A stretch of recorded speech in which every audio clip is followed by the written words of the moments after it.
Hello, everybody. I hope we're all doing very well today. Time for the weekly. Oh, there it is. Time for the weekly routine check of Inferno's audio settings to make sure they didn't just all crash out as soon as I start my stream. How is everybody today? I hope everybody's doing well. This is our little bit of playback thing. This is our first stream back after the Christmas holiday, which is pretty cool. If you weren't here at the end of the last stream, I gave everyone a very nice and wholesome little season's Christmas wish of good tidings and such. But if you weren't here, just know it was very sweet and touching, and I still hope you had a wonderful holiday and holiday weekend. I just checked in on my mic gain settings and everything, and we're still sitting at a nice 62, which seems to be the magic number for right now. I'm sure that'll change at some point, but right now it looks like we're all settled in. So anyway, yeah, just a quick warm up for stream. Today's plan is pretty simple, pretty straightforward. We're not going to be playing any games today, but hopefully it won't be just a boring, just chatting stream. We're gonna be doing stuff. Hello,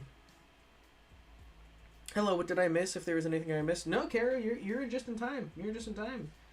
I was just kind of explaining what the plan for the stream today was. Also, welcome in Gio and welcome in Caro. Yeah. So first, I almost forgot actually to do the game recap, which I did last year, and I said was going to be probably like a yearly thing that we do. Let's just kind of recap the games of the community this year. Caro actually reminded me about that last week, and so I set that up real quick. So shout out Caro. Thank you for that. So I've got kind of like the tier list thing. It's a little different, but I'll get into that in a minute. But yeah, I've got kind of like the tier list thing for the games that we played this year, kind of like we did last time. And then I've been teasing that there's going to be a big announcement tonight. And that is true. There's going to be a pretty big announcement tonight. And after the tier list thing, we're probably going to spend... I don't know how much time, but the rest of the stream is going to be just kind of talking about that. And mostly just talking about the new year. Because I have some stuff to say, but also, like, I want to get some of, like, your input on the change and everything like that. So anyway. Oh, stream elements. I have forgotten to set that up for gosh, who knows how long. Anyway, stuff is scary. Not sure if I can watch this one. I know it's gonna be a lot. It's gonna be a lot of big stuff. We're gonna talk about. Hi, Gio. How's it going? And Taz is here. I saw in the Discord you were gonna be here, Taz, but I had to see it with my own eyes. Yeah, I remember you, Gio. I remember you popped in a few streamers back. Welcome in. Hope you're doing well. Taz better as I was typing LOL. Got him. So, yeah, I think we'll jump right in real quick to the tier list area if that's all good with you guys, and then we'll do an announcement after. Because I was acting like there was something else I was waiting on, but yeah, I think we're all set here. So let's head over to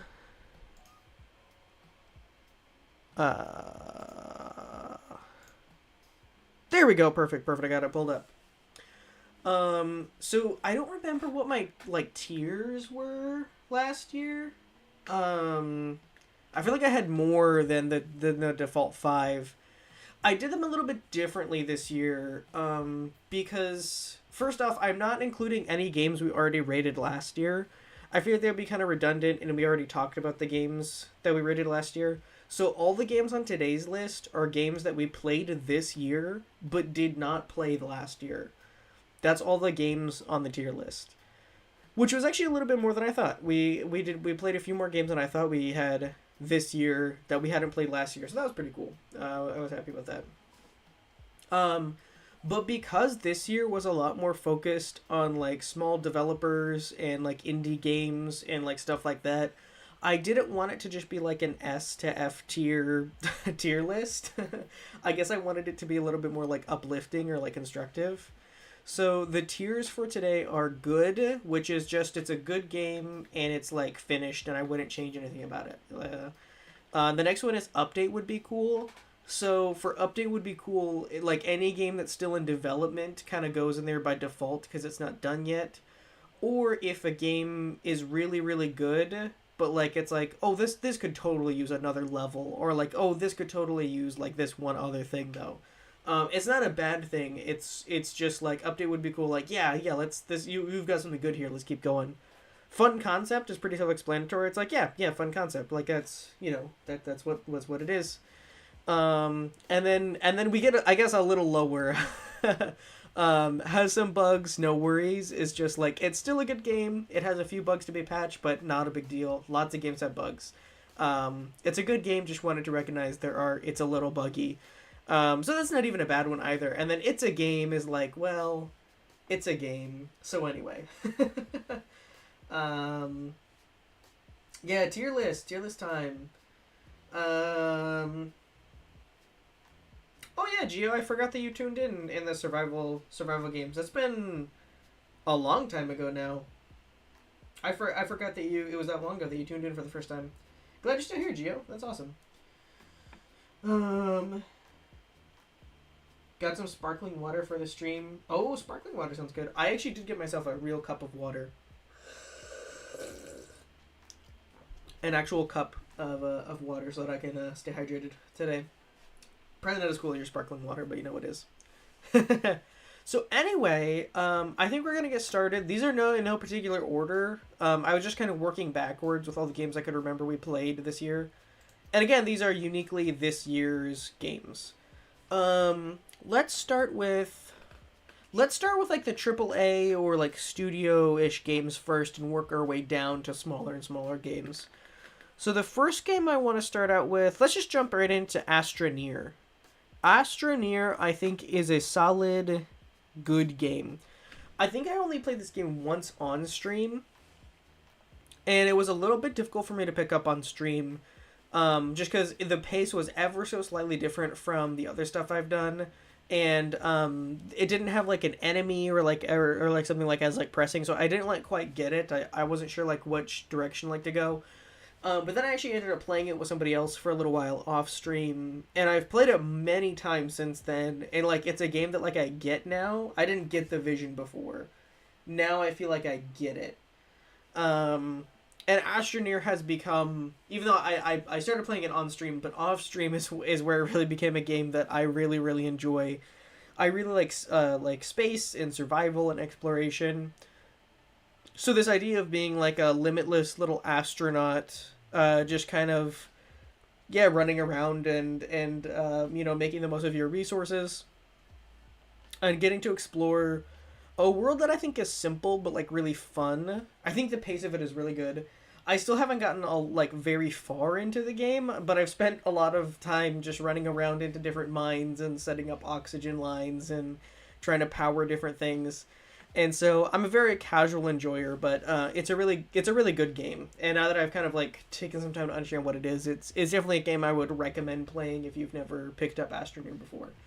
So anyway, we're starting off strong with a good, and I'm putting it in good specifically, not like top of the list. Like everything below it is less than, but like I don't feel like the game like needs an update.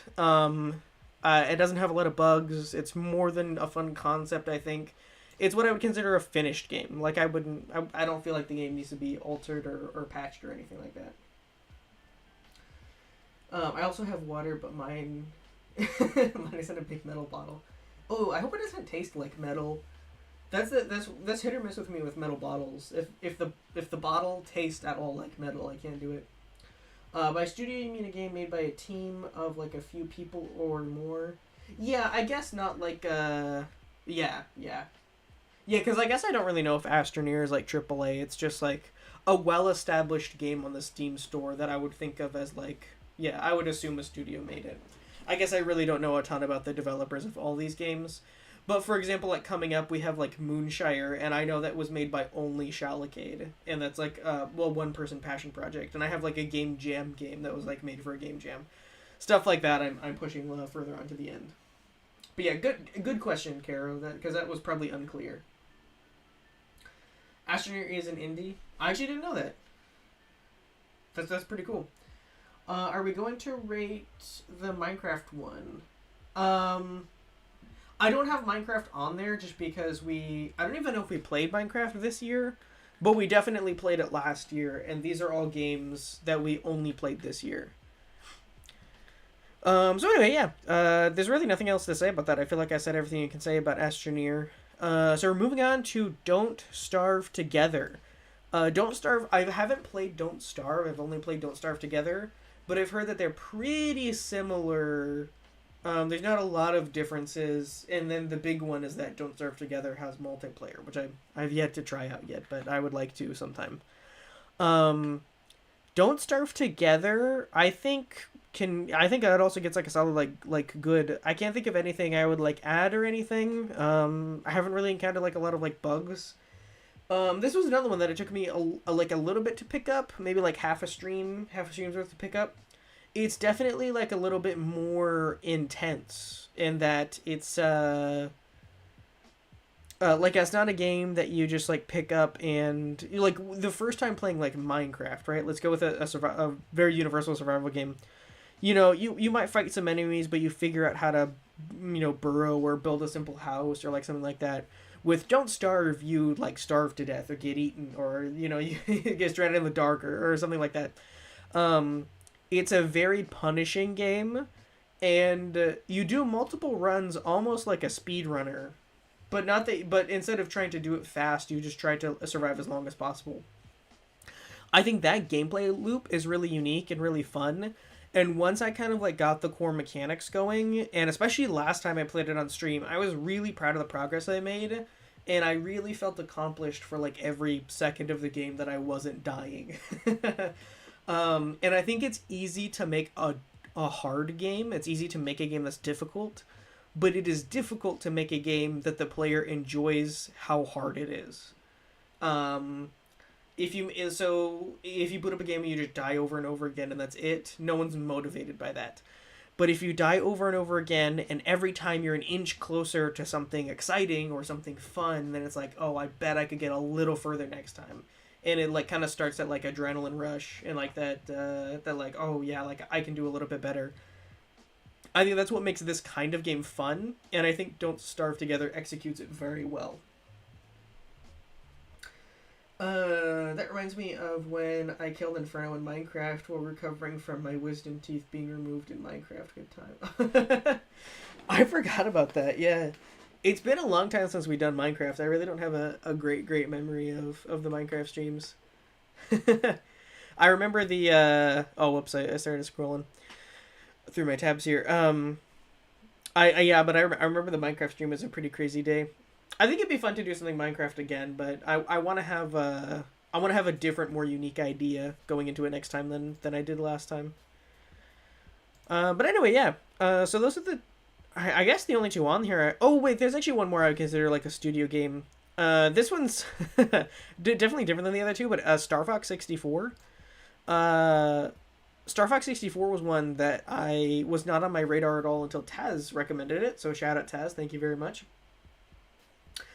Star Fox 64 gets placed in the good category as well. It's obviously like a finished game. It's been finished for a while. I don't think it's getting any updates or continued development or anything like that. What I liked about Star Fox 64 is even today, it held up that like kind of like vintage space feel that I can't really describe other than, like the vintage space game thing. It was really fun to play in the same way that, I think I said this before, I really like the space battles in the 2005 Star Wars Battlefront.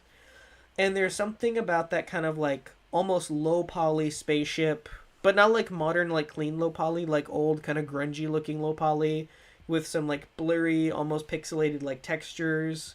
And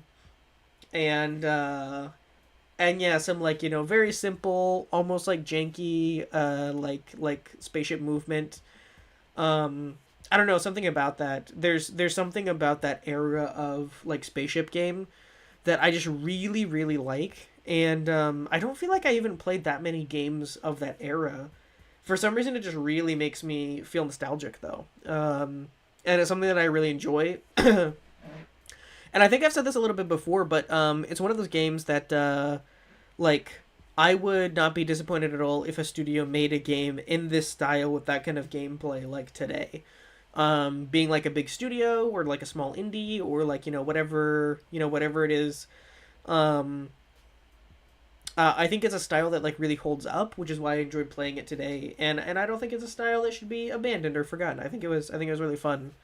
So anyway, yeah, and another shout out to Taz because I don't do a lot of like older games like that or like games of like that like era. They're not like on my radar.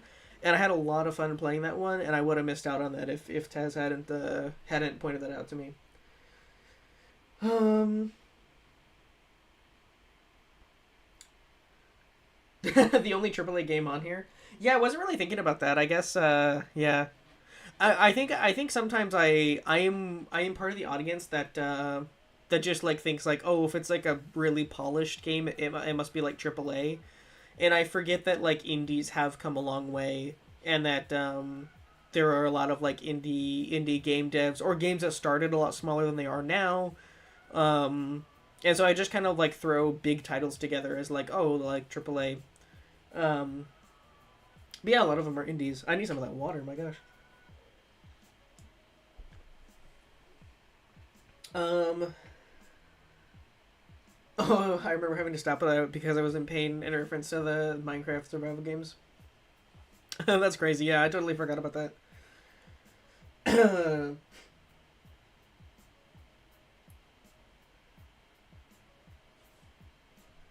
Indie games can be extremely polished. Yeah, that's true. That's true. Indie games definitely can be extremely polished. Yeah. Yeah, I think that's everything for Star Fox 64. So let's move on to what game should we talk about next? Um, yeah, I want to talk about the Moonshire demo a little bit. Moonshire demo is gonna by default go in update would be cool because it's a demo. So obviously, like it needs like the full game and everything. Um, and I can't remember if there's a projected release date or something like that. I watched the last Moonshire devlog like not too long ago. I forget when that actually like came out. And I know that Shallygate is like Moonshire Mondays and everything. But anyway, all that to say, I played like the demo. The demo's been out for a little bit, and I've been watching like the devlogs and whatnot. So it gets update would be cool because the game is being updated right now. Like it feels I can't really call it like a finished game because what we played was the demo and it's a game in development.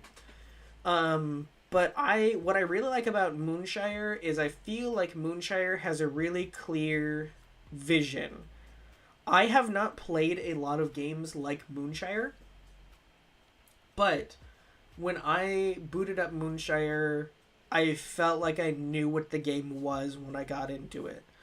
It was also really exciting. Like I took a moment just to like kind of sit in silence and like look around because I watched the devlogs for so long, but I hadn't actually booted up the demo, so like that was like a really cool thing too. And I want to acknowledge like I've watched the content, so like I knew about the game from YouTube before actually like playing the game, but I still feel like the game's visual communication through its art style and just like what the world like looks like very clearly self-expresses what the game wants to be, and that's a really important thing in game design. You don't need a tutorial, and you don't need like tips, and you don't need like all kinds of stuff that takes away from the gameplay if the game visually describes what it is to the player.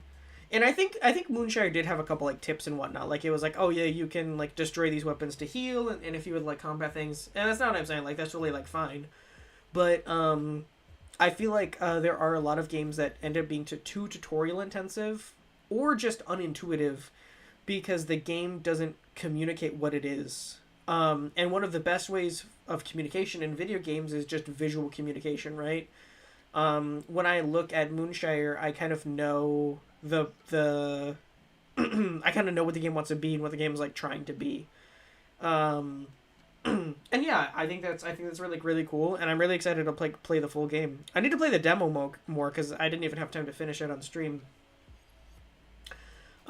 But yeah, I think that's my big main takeaway from like Moonshire. I could talk about it quite a bit because I followed the developer for a while, but I think I already talked about it extensively on my stream, so I'll let it go at that and just talk about the next game because yeah, I think that's it for Moonshire. I think that's pretty good.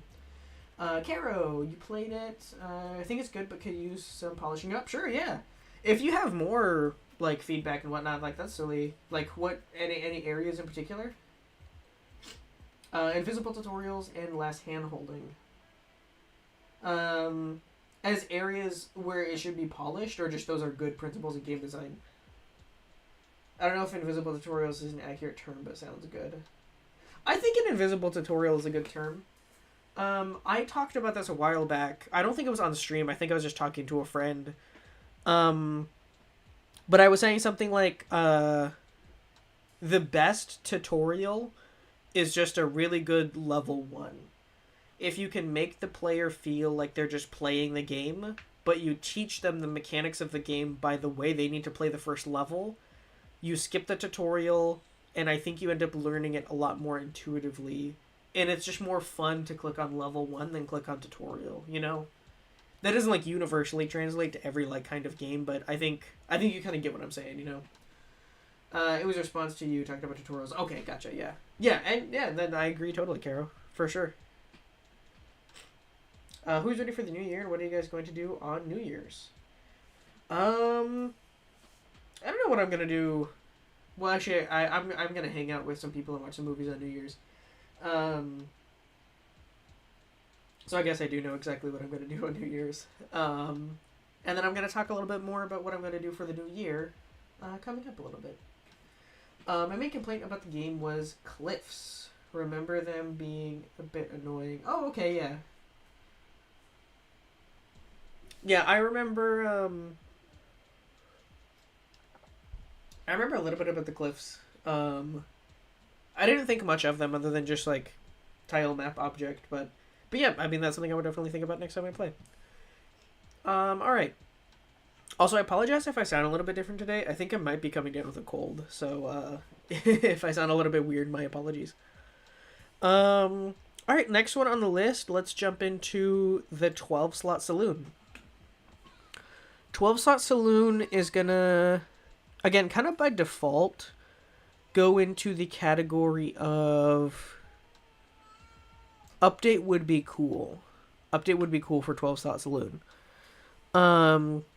And the reason I'm going to put it there...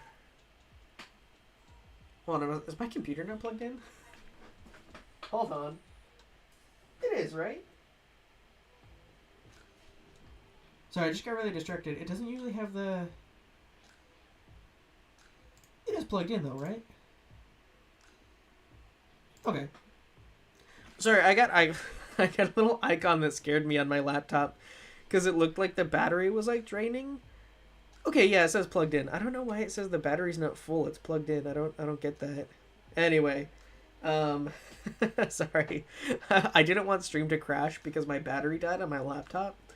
And I have my laptop just like plugged in most of the time. Anyway, sorry for that has nothing to do with what we're talking about. 12-slot saloon. Again, going an update would be cool by default. Just because the 12-slot saloon is currently demo, and the plan was to have a full release for the game. And I know that the Kickstarter didn't like fundraise all the money that they wanted, and that it's not going to get a full. It's not still in development. Like development is on pause until further notice and all that. But putting all of that aside, the 12-slot saloon is a great game. When I play the 12-slot saloon, I'm not thinking about it as a demo. I'm just thinking, like, this is, like, a fun game. I think that's the strength of where it stands right now. Is, yeah, it doesn't feel like just, like, a little taste or, like, a teaser. Like, the way that I'm playing it right now, it really feels like, it feels like just the first, like, part of, like, the game. If I didn't know it was a demo going in, I wouldn't assume it was a demo. And I've played it for 2 or 3 streams now, I think. And I mean, I know I'm not the fastest at game progression, but I've played it for like 2 or 3 streams now, and I'm still going. Like I still haven't gotten to the end yet. I think This is sounding right. I want to say that James Yvonne said something about it being like a 2 hour demo or something like that. So I'm sure if you're really good at it and you really know what you were doing, you can get through it like faster. But as someone just kind of like, having fun, goofing off, just kind of taking the game as it comes and enjoying it at their own pace. Like I've gotten a lot of playtime out of the game, and I don't feel like I'm dragging it out by any means. I'm just enjoying the game, and it's been really fun. So yeah, again, we've talked about before that hopefully it'll come back and hopefully it'll like come back into development and all that.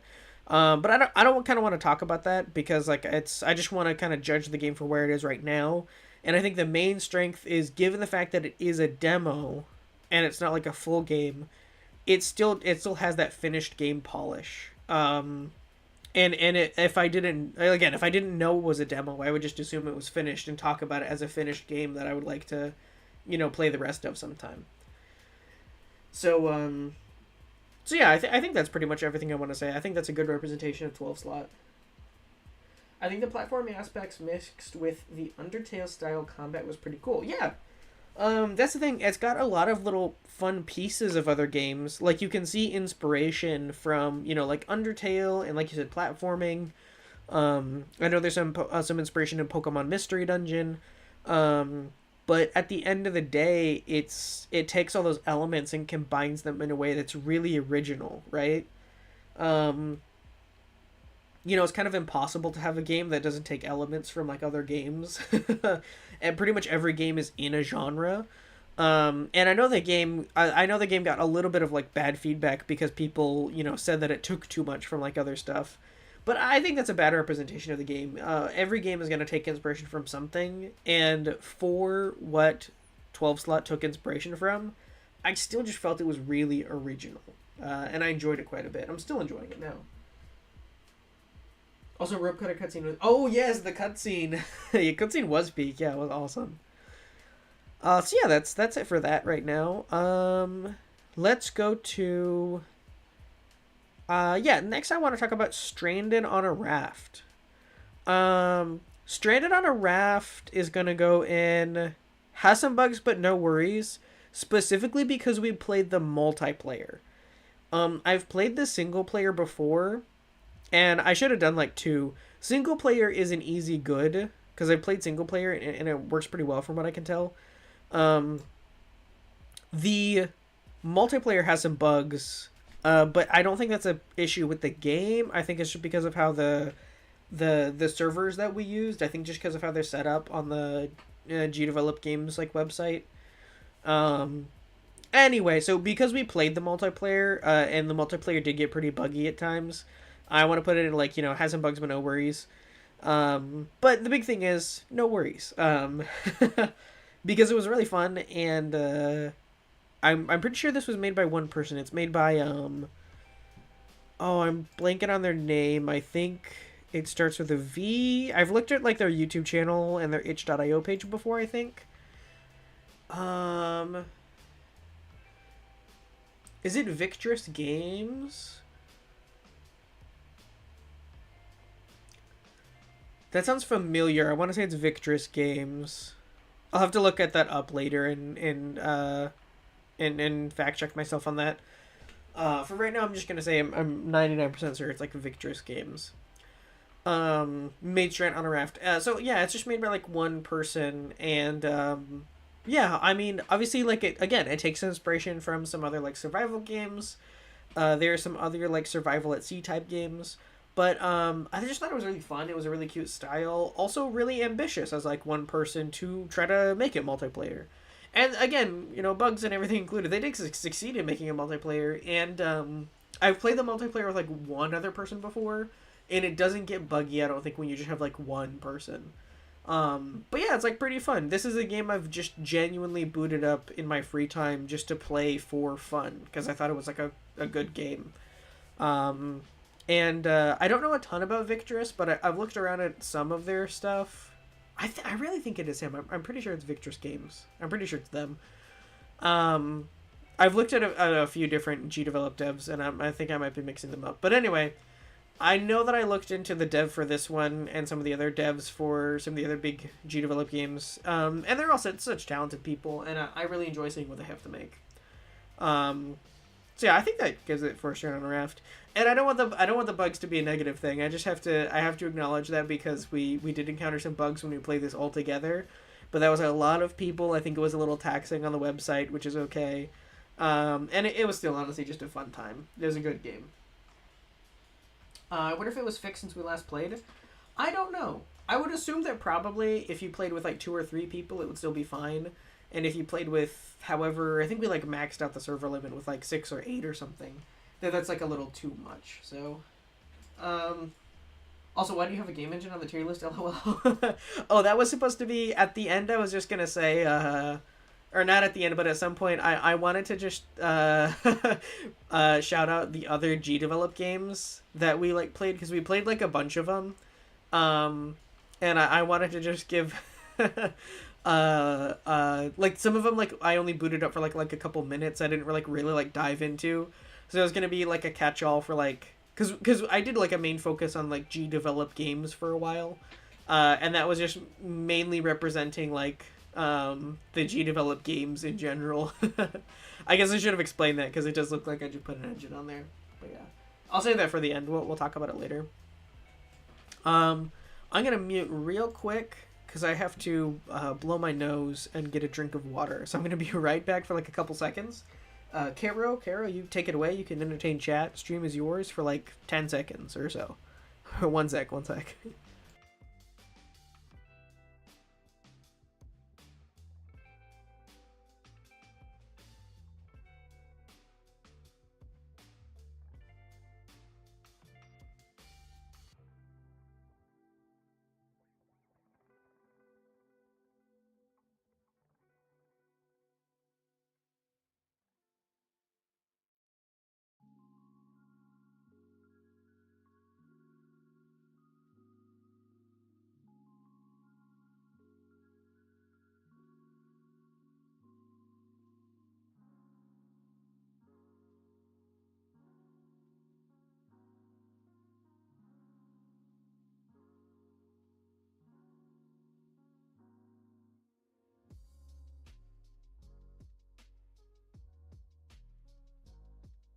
All right, hello everybody. Welcome to the stream. Thank Taro. I'm glad you had my back, and there was no malicious plotting to take over the channel. Appreciate it. Appreciate it. You're one of the real ones. Thank you. Also, guys, this was not a planned part of the stream, but I think I do maybe have a little bit of a cold this winter season. So I just want to formally apologize. There's going to be a video on the YouTube channel tomorrow. It's going to be like Inferno Exposed, and I'm going to have a formal apology that I do in fact have a cold. So it's all my fault. I'm sorry. First off, we'll change the name to Anti-Inferno Club. Now, if my YouTube channel ever gets hacked and someone changes the channel name to Anti-Inferno Club, you're going to be the first person I come for, Caro. Then I'll throw Inferno into the pit. Oh, hello, Inferno. Hey, Caro. How's it going? All right, now we're back. You know what? Since Caro's in the spotlight, let us keep Caro in the spotlight. I want to talk about Fear the Dark. This game was really good, and I know we were talking for a little while about updates and whatnot, but I know Caro said that the game, you're not planning to keep working on, like, Fear the Dark. So I'm going to put Fear the Dark in the fun concept category. Partly because from what I've talked to... My gosh, all the words just left my brain. Partly because from talking to Caro, it seems like that's kind of their vision for where the game is right now. And the plan isn't to kind of like keep it going to a full game or keep it going to updates. I think you said something about like it, you know, it was fun, but you know, you're kind of like done with that project. Kind of stopped working on it, may work on it later, but I don't know. Yeah. So anyway, I think it goes in the fun concept category because it is fully playable. I played it multiple times on stream. I booted it up a couple times off stream too, even. And yeah, I think it captures. It definitely gives me some "Don't Starve Together" vibes with having to like avoid the darkness and kind of like the top down 4 or 8 direction or whatever it is, and having to like manage like hunger and everything like that. But it has its own like unique twist, where "Don't Starve" is kind of like a grim survival game. Fear the Dark is kind of like a survival horror game almost, and I really like having to manage light and how it is dark all the time. And yeah, you have to conserve like light. Light is a really big resource, and I think this game has a very clear vision. With the name being like Fear the Dark, and being in the dark too long like kills you, and there's like some we talked about like maybe some potential lore, like is it the dark itself, what's like in the dark, oh we don't know. And I liked kind of learning the mechanics of having to figure out how to travel in the darkness and having to use your minimal light. Because you can have like one bright light source that you leave in the campfire for a while, and you can take that with you. You can try to dart multiple lights around the map, but like they die over time, which is like a kind of a punishing mechanic, but I think makes you really value like the light that you have. There's kind of like some like farming elements because you can like replant the plants. You can replant the food, and you can replant trees. I think for wood. It's been a while. Um, but like then also like you can't just plant a bunch of stuff in the dark because you won't be able to get to it, so you have to go back to managing light. Again, really fun concept. And if you ever decide to come back to it, like I think you have like so much there to work with, because it's got a really good vision. And I like the simple pixel art style. Looks pretty good. Fun fact: this game actually started as a Minecraft school project. I had no idea about that. That is pretty cool. That's pretty cool. Thanks for sharing that, Caro. I always love seeing games' origins. A lot of them just start as like just kind of messing around with a few mechanics, or like they start with like a game jam or something else. It's cool to see where games start. A lot of games don't start where you assume that they might, because you kind of see the end goal, but you don't see the beginning. You weren't actually meant to dot torches around LOL. People just sort of did that, which I think is really interesting because that kind of illustrates the difference between like I don't know what am I trying to say here. I was about to say like game intent and game community, right? Like the game intent was that probably, since I'm assuming you said that you would like take like a light torch with you, but in the game community people dot torches around, and you were like multiple people like did that. And so I think that that's really fun too. I think you unlock something really special when the players unanimously discover something the developer didn't. Um uh because I don't know, like not every game needs that, but it's just kind of fun when you like uncover that. Because it kind of shows people like really being passionate and caring about the game, and yeah, I think that's really cool. And it's also just I think fun as a developer to see like I didn't really plan for that, but how about that? um, but anyway, yeah. One person tried to make the sun 100% not intended. That's cool though. That's cool. Yeah. I think that's part of the magic of getting playtesters. I think that's like so cool and fun to get real players to playtest your game. So anyway, yeah. I wanted to make sure this got some attention because even though I know this isn't your current project and you were talking about the your passion project or something else, you still made something really cool with Fear the Dark, and I wanted to kind of shout that out because especially since since we were doing like indie game stuff, I feel like this was a big game this year in the community was Fear the Dark. And since we're on the topic of Caro, and Caro indeed did something, the next one we've got is I Suck at Naming. I Suck at Naming is going to get bumped up to Update Would Be Cool. Because I Suck at Naming is currently in development. It's getting that update right now. I Suck at Naming is Caro's current main passion project. It's a, how did you describe it? It's like a bullet heck roguelike, I think is the description. If you've not played it, definitely go check it out. It's really fun, and I can't remember. I think I got to the boss several times, but I don't think I beat them. It was at the end of the Moonshire stream, I'm pretty sure. And I know that you had like teased some other features that you're already working on in like the Discord. But anyway, it was really fun. It had a really good hook. It had a pace that was or like a gameplay loop that was a little different than like other stuff that I'm used to. I feel like you kind of grasped something unique. I've seen a bunch of bullet heck games, and I've seen roguelikes. I haven't seen a one quite formatted like this one though. And it's good to have something unique. That's really cool when you can kind of like discover that. And I think the main like compliment I guess I just want to give this game in its current state is that I can tell it's the passion project right now. There's a level of magic that a game has when it's like, oh, this is this person's game right now. And I can tell that this is like the game that you really care about. And that is, I don't know, I think one of the most valuable experiences as a player is to play a game and be like, oh, the people that made this really care about this game.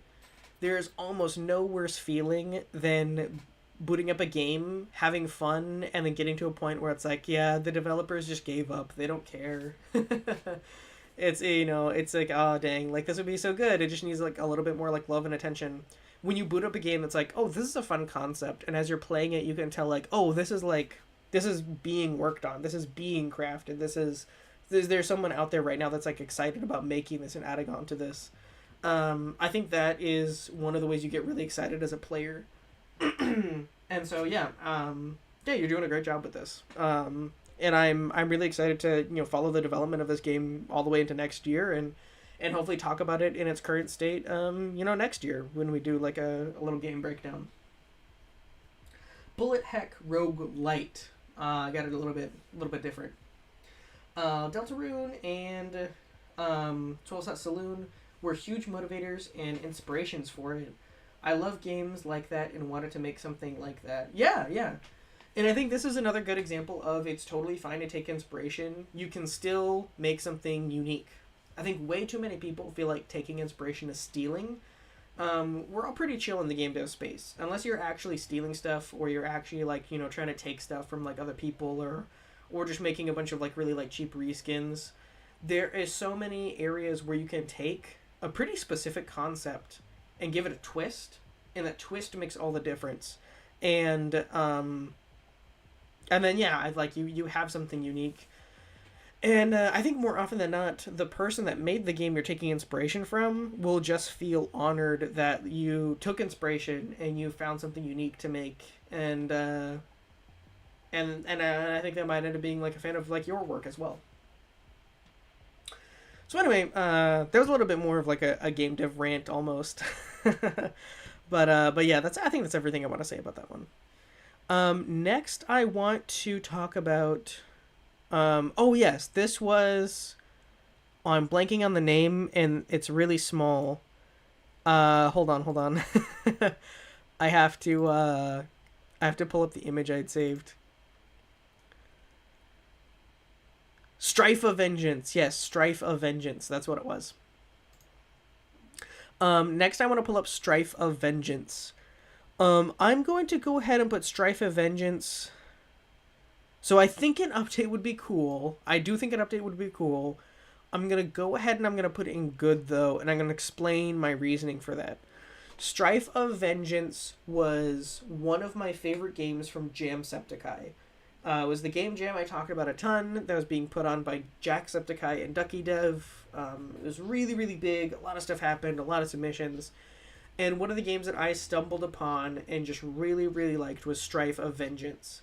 It was like this turn-based battler with like dice, and you had to like weigh the numbers, but it also had a really good story of like kind of like this like personal like struggle and like getting to battle all these like kind of like inner voices until you like battle like death.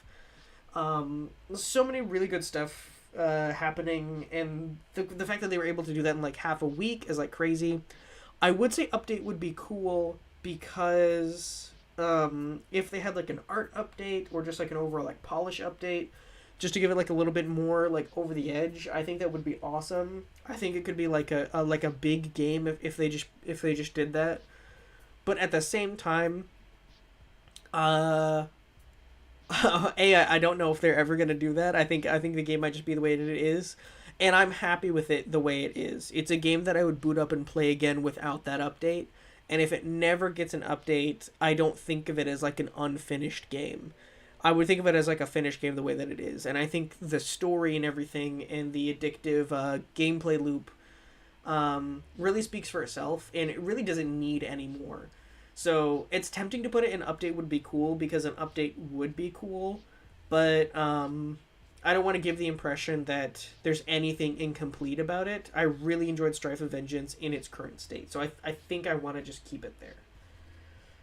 I didn't read the last message you sent, Kira, sorry. Plus, Toby Fox wanted people to be inspired by his game, so I know it's 100% fine. Well, oh yeah. Toby Fox is just a super, like, chill person. I think, yeah, definitely one of those people that is more excited about being inspired and less worried about people, like, you know, that are people going to, like, steal Undertale or something like that. Oh yeah, the one we spent an hour on after the first one got, like, 10 minutes. This is a really good one. I did feel bad, and I went back and I played... This wasn't, like, on stream, but I went back and I played... Oh, what was the name of that first one? Was it A Dreamer's Dilemma? Was the first one we played? I want to say a Streamer's Dilemma. Yeah, Streamer's Dilemma, right? Yeah. I went back and I played that one a few more times because I felt bad that I didn't play through it a ton. And that one, it wasn't bad at all. It was really fun. I was like, okay, like, I want to get through, like, a lot of games. And then something about Strife of Vengeance just hooked me and I couldn't put it down. And none of the other games were bad. Strife of Vengeance just happened to have that hook for me. But A Streamer's Dilemma was also really cool. And, I actually ended up talking to a couple of the developers, since then, and I was on a live stream with, I think, one of the developers' friends. Well, I wasn't on, I was, like, in the chat, I was talking to them a little bit. And I do want to say that the developers for Streamer's Dilemma, they are really cool. They're really cool. I got to talk to them a little bit, and they were really nice, and they were, like, super grateful for all the positive feedback on their game, because people really like their game, too. And then I also, the developers for Strife of Vengeance, I didn't interact with as much, but I kind of talked to them a little bit, and they were also really nice people to talk to. And both of them had like full like teams of people, so multiple people for each game, all really nice. Good interactions all around. He actually donated money to an Undertale fan game because the copyright company he works with copyright striked them. He's pretty cool. I didn't know that about... I assume you're still talking about, like, Toby Fox. Yeah, that's pretty cool. I didn't know that, Carol. Yeah. This game, I don't know if it ever actually... Now that I'm thinking about it, I don't know that this game ever actually made it onto stream. I remembered playing it, but I might not have actually streamed it. I'm going to put it on here anyway. I'm going to put it in Fun Concept. And this one was also from Jacksepticeye. It was called Anoxia. I don't think I've talked about this before, but I'm kind of deathly afraid of deep water.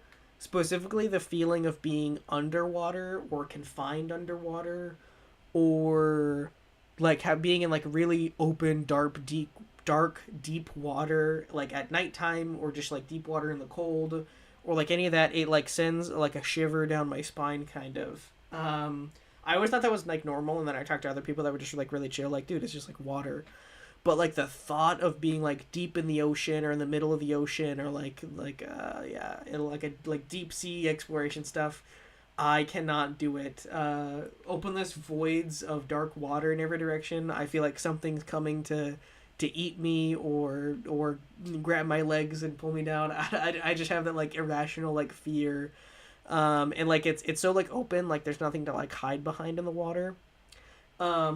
And so when someone made a horror game where you're like a deep sea diver, and I think, if I remember correctly, you're in kind of like an underwater like facility, whatnot. I also think sea divers are really cool. I was really into steampunk stuff when I was in high school and whatnot, so I still have an affinity for sea divers. I think they're really cool. all of that to say, Anoxia hit like some core things that really gave me like a good like scary atmosphere, but was also an environment that I really liked and thought was cool. Um, yeah, if you haven't seen that one or hadn't heard that one, I really enjoyed it. I'm starting to think now I probably didn't actually play that one I stream. I just thought I did. Maybe it won't hit quite as hard for you, but for me, it really hit a lot of those things that make me feel like scared. And I thought Anoxia was a fun concept. It was a really good spooky game. It was pretty short, if I remember correctly. Had a pretty simple like gameplay loop, but the visuals were impressive and the atmosphere was great. Again, fun concept. So yeah, um, yeah.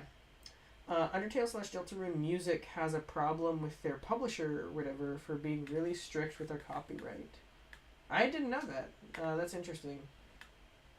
And Toby is super apologetic about it and does what he can to mitigate it, like the above. Gotcha. You never streamed it. It does not deserve to be. JK, JK. That's funny, Karo. Open, dark, deep water. Yeah, I can't do it. Does anyone else have like an irrational feel like that, or like either that or something similar? Like if I think about right now, like being out in the middle of the ocean by myself with nothing around at nighttime, like my I don't even have fight or flight. I have curl up into a ball and drown. Like that's I feel like I would seize. I feel like I would not want to be anywhere, and like the inability to escape would just drive me crazy. Is that surely you guys have like some sort of equivalent, even if it's not the ocean thing? Be it any movie or game or environment that takes place in really like dark water or really deep water or just big open ocean, even just regular ocean at daytime, honestly. Like if I was in open ocean, deep water, middle of the day, the sun is out, I still don't like how deep that water is. I still don't like being out in the middle of it. It's still freaking me out. Does anyone have anything similar to that? Oh, hey, speaking of which, oh, you guys can still answer that question, but I'm just gonna go ahead and boot up the next one. Boat. I don't know if you guys remember this one. It was a very short game. It was one of the first indie developer streams we did. It was one of the G developed games on itch.io, and it's where you're on a boat. And it was pretty simple controls.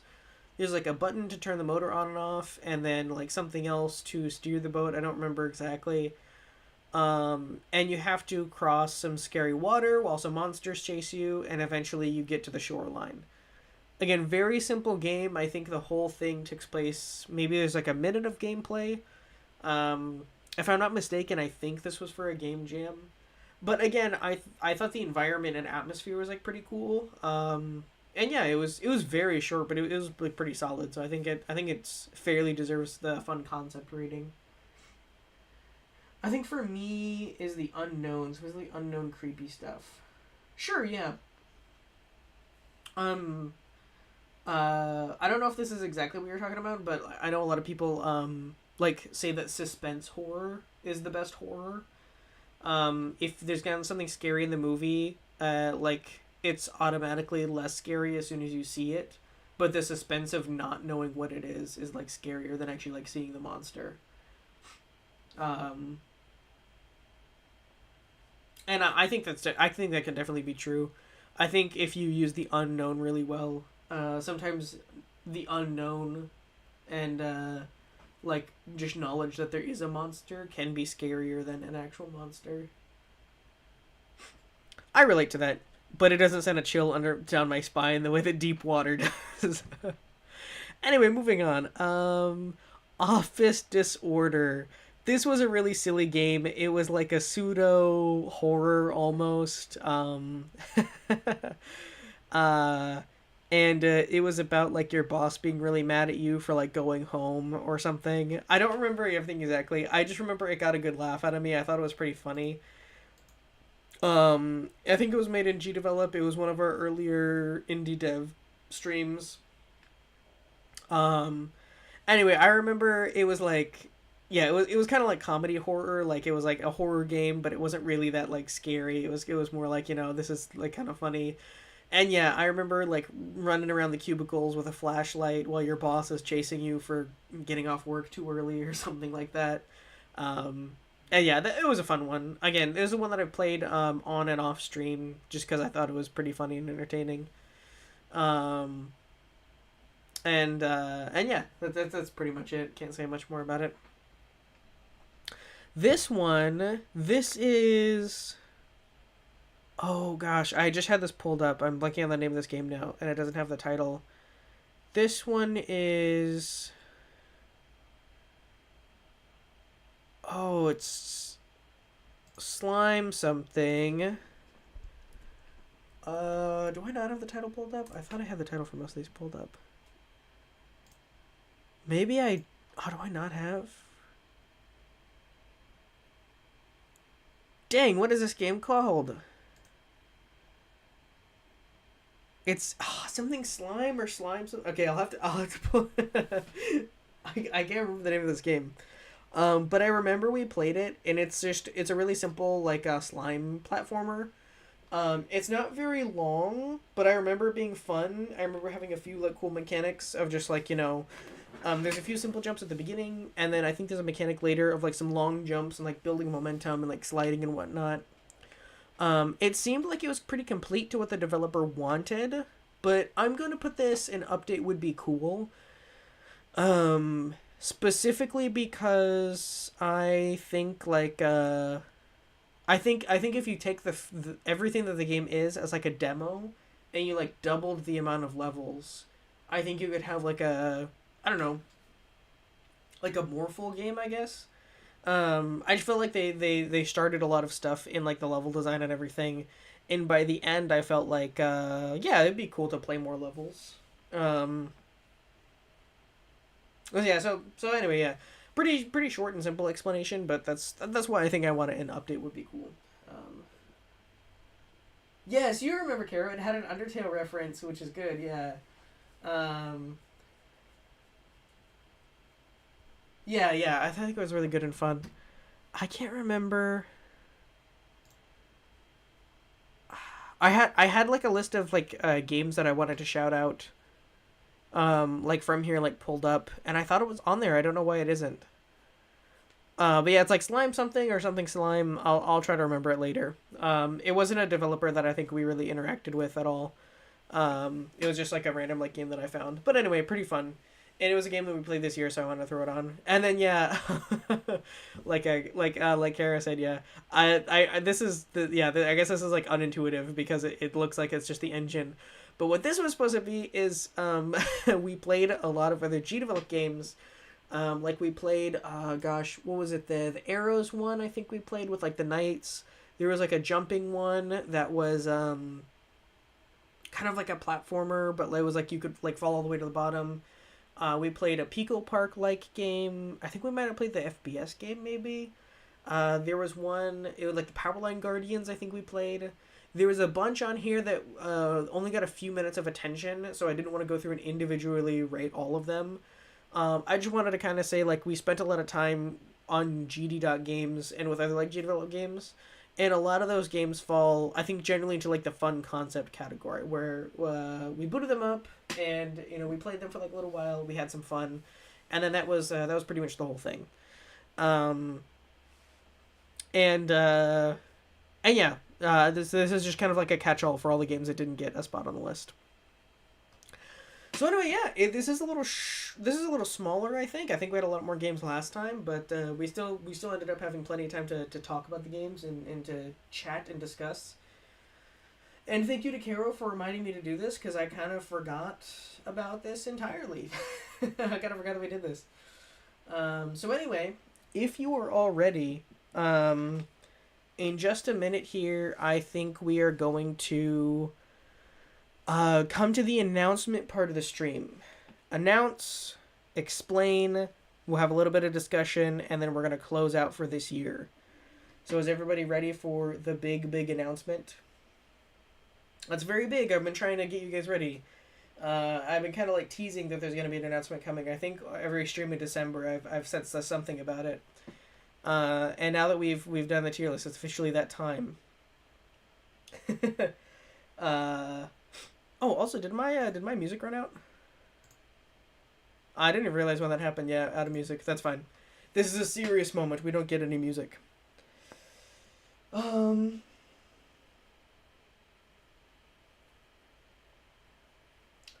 Look at the other messages I said for the new stream and vid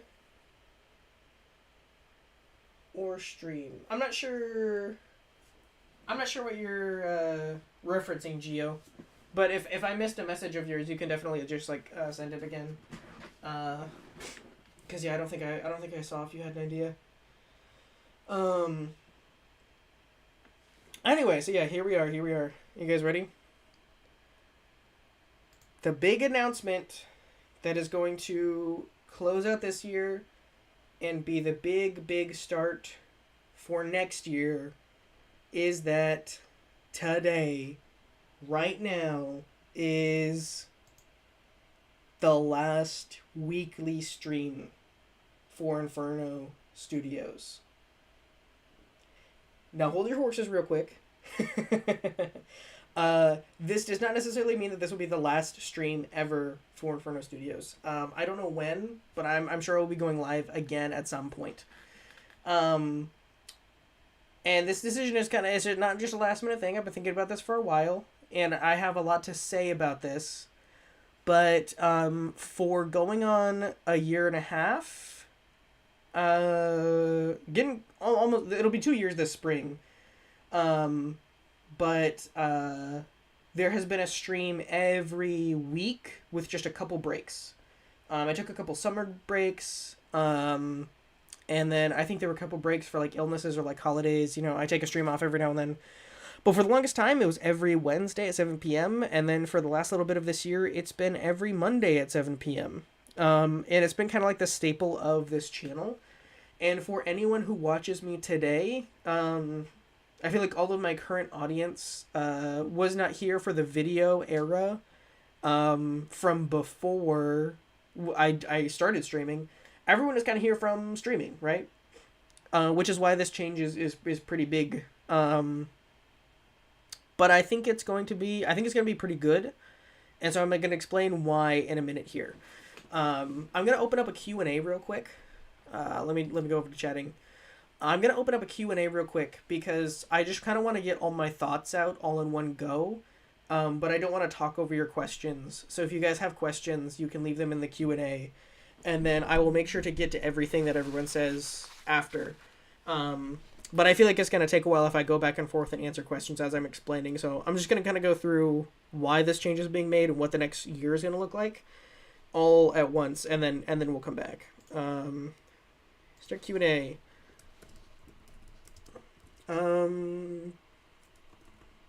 Yeah. Q&A. Thoughts? It wants you to like name the Q&A. Thoughts? So anyway, anyone can ask as many questions as they want, and they'll be stored in queue, and then I'll come back in just a minute. Once we're set and ready. But like I said, I'm gonna go through everything real quick.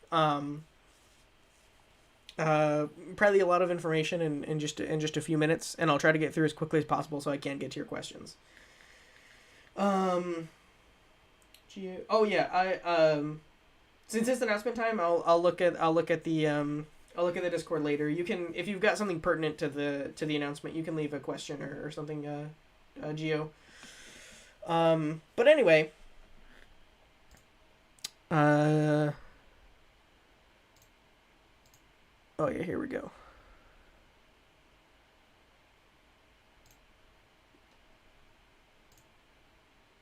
So yeah, I already made the big announcement. This is gonna be the last weekly stream. So we're gonna talk about like what that thought process was very briefly and kind of why we're doing that and what the next stream is, what the next year is gonna look like. I gotta resize my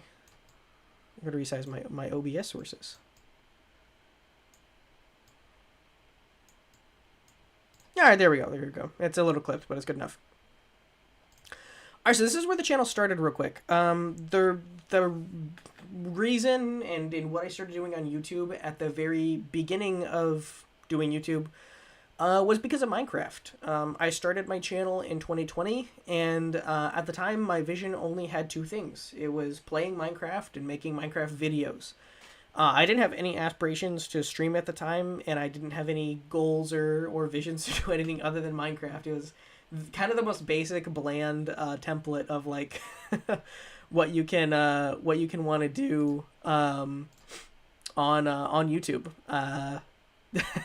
I know there are a lot of channels that started as a Minecraft channel, and I'm happy to say that I'm one of them. So yeah, this is where we all started, and the reason why it started here is because of Hermitcraft. Specifically Mumbo Hermitcraft Season 7 is the reason why we started here. I was playing Minecraft, and then I wanted to look up some redstone tutorials because I'd heard people talk about it, but I didn't know what it was. I was like, oh, that would be something to learn. I started watching Mumbo's redstone tutorials, and then that led me to the Hermitcraft series.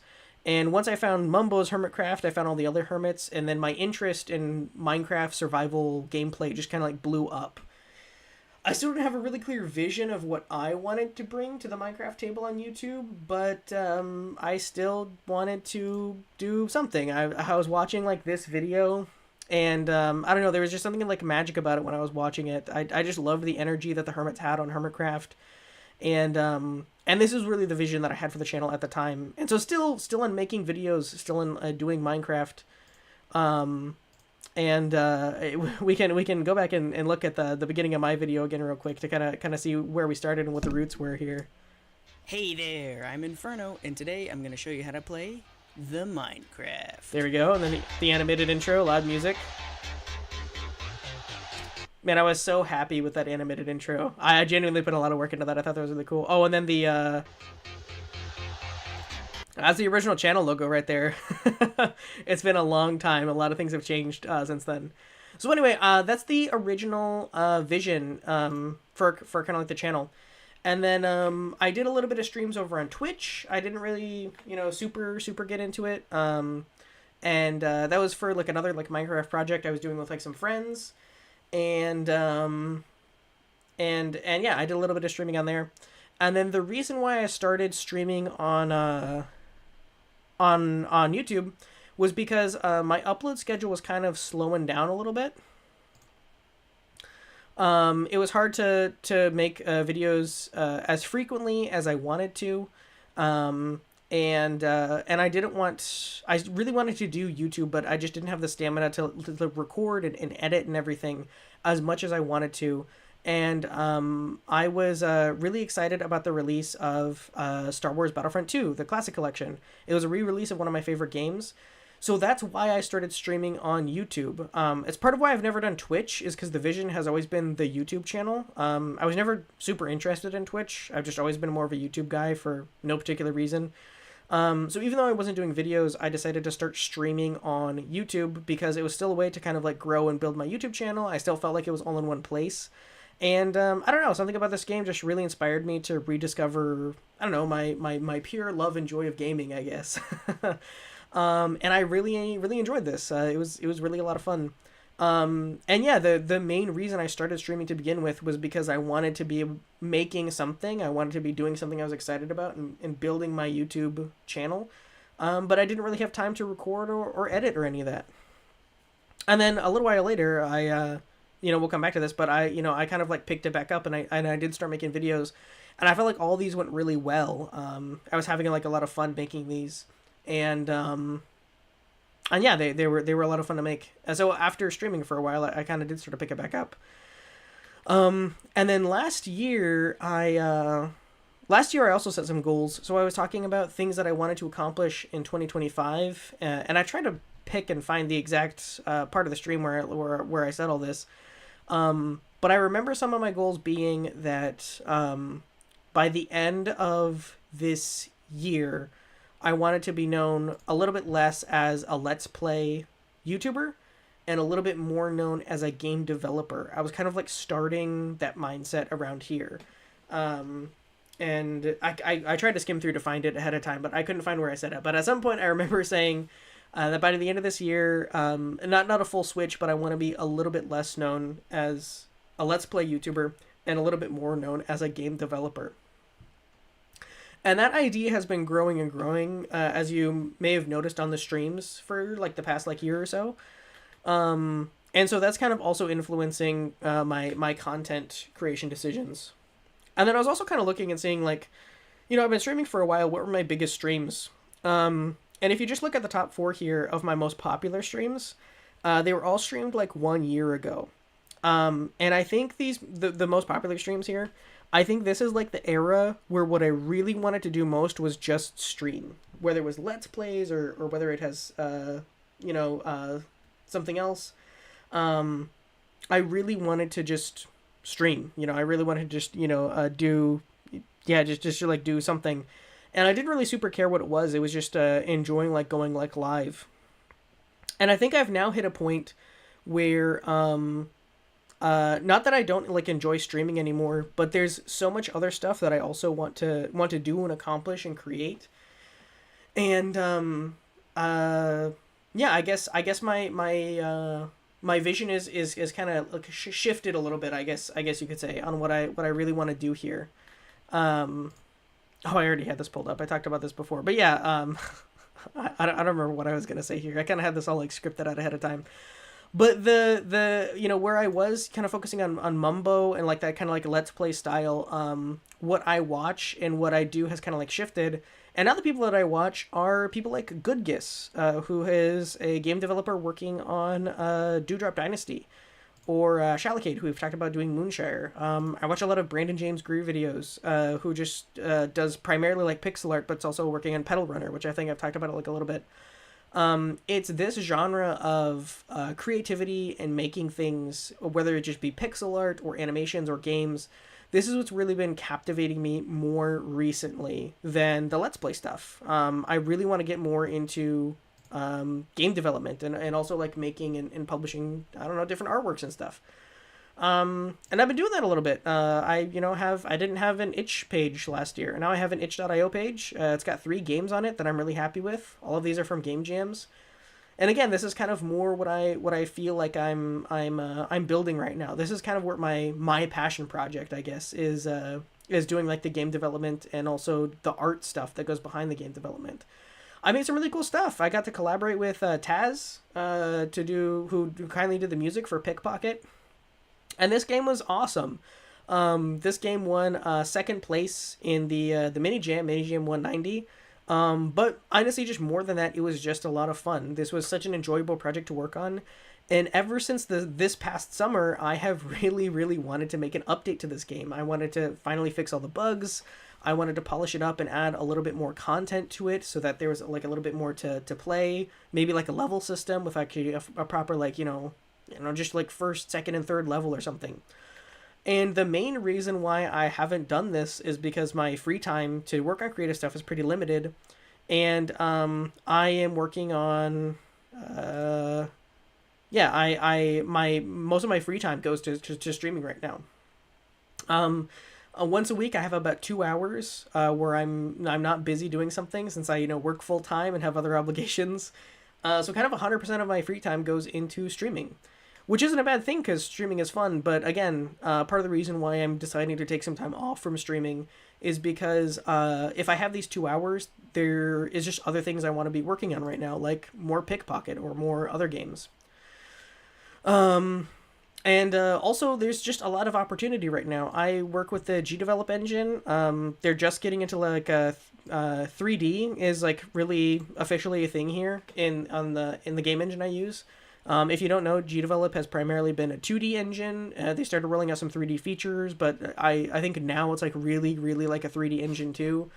GDevelop also announced all of these like templates and like other like game resources for like game developers to use. And when I saw the announcement of like the 3D editor and like all of like the templates, kind of my first thought is like, man, there's really no excuse for me to not like learn how to make all of these kinds of games. It's kind of like right there in front of me, and that's kind of what I want to do. I want to learn how to make games, and I want to make more games like this one, and add to my what is it called, a portfolio of games and stuff.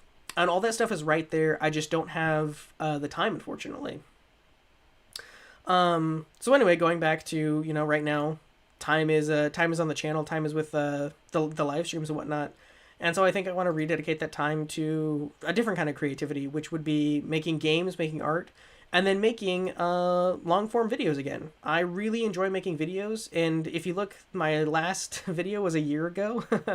In 2024, I made 3 long form videos, and they were all great. I had a lot of fun, and I just came to the realization about like a month ago. I was like, wow, 2025 is wrapping up, and I've not released a single video, which is all right. I've been doing other things, but again, it's been mostly because of I put everything into the live streams, which again, I don't get me wrong or anything. I definitely don't regret putting everything into the live streams, because for a long time this was like my main thing, and I don't regret a single one of these.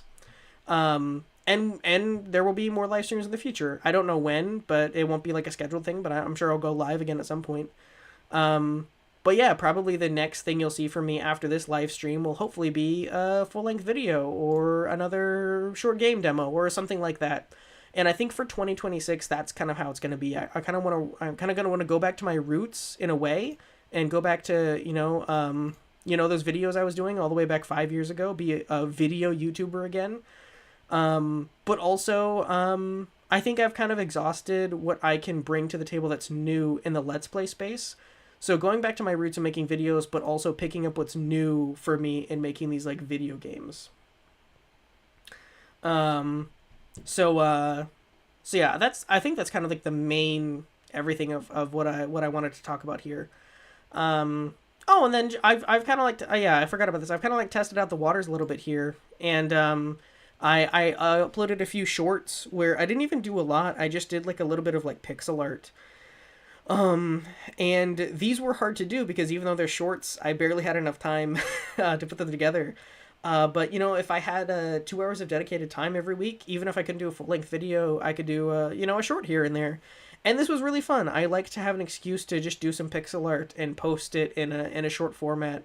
I know short form content, gets a lot of bad feedback, because it's like cheap or like unoriginal or whatever. But for like this kind of thing, I think it's really fun to be able to just put something out real quick that you're happy with. Or even the drawing stream that we did, I really really enjoyed just sitting down for a while and doing some drawing. And obviously for this kind of thing, there's nothing stopping me from doing another like art and drawing stream. But I could. I feel like this is the kind of thing where I could spend maybe like 3 Mondays or something, kind of like working on something, and then making a fully like polished video and having a lot more content condensed down into I don't know, like 20 minutes instead of like 2 hours, which kind of gets me to one of my other points here, which is that I know people have really liked the live streams and whatnot, but I think this will also be more convenient for not just me, but convenient for the viewers. People are on different schedules. People have had a difficult time, making it to streams. Sometimes I have a difficult time making it to streams. I could get like sick or like, have something like come up with work or something like that. And, with going back to like YouTube videos, if there's a YouTube video posted anytime during like the week, if someone has, 20 free minutes in their schedule, they can spend that 20 minutes watching that video anytime they want during the week. They don't have to be there for 2 hours at a certain fixed time. And I think that's just more convenient. And because everyone is really busy right now, I think that's kind of like where things are. And overall, I want my content to remain high quality. And I feel like, again, when I was really passionate about... I'll kind of go back here. When I was really passionate about, like the live stream era, and I was doing all these live streams that I was really excited about, I had the time and I had the stamina to really put a lot of work into these ahead of time and to kind of like set them up and plan out what I was going to do. But I'm really squashed down right now to kind of like, like just the 2 hours of, time to work on creative stuff in a given week. So with the streams, I have time to pretty much just go live. I don't have time to do like as much of like the setup and other stuff.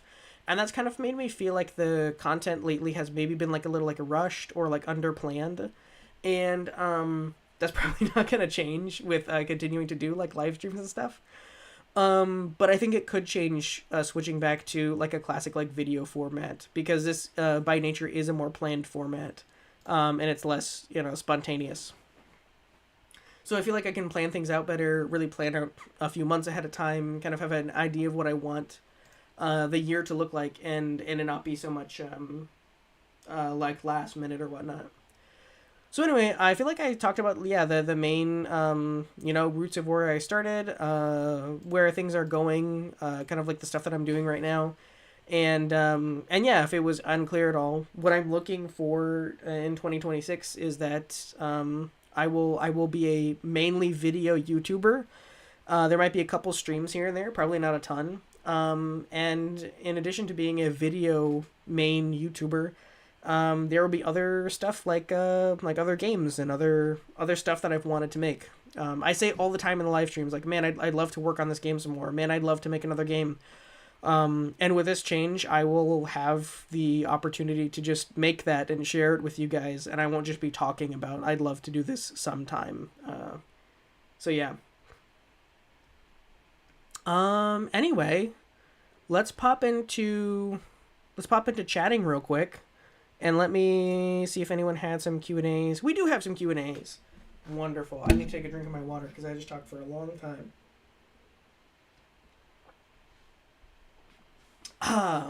Good water. Okay. The first question I see is from Geo. Will there be a Minecraft stream or video again? Good question, Geo. I was gonna say there probably will be. I'm not sure. One of the videos I actually had planned for the end of 2024, and then it got pushed to early 2025, and then I got busy and it just never happened, was actually another Minecraft video. That was the last video that I had started working on, was another Minecraft video. And I still kind of have the bones of that video, so to speak. But I don't know if it's in a state right now where I want to finish it.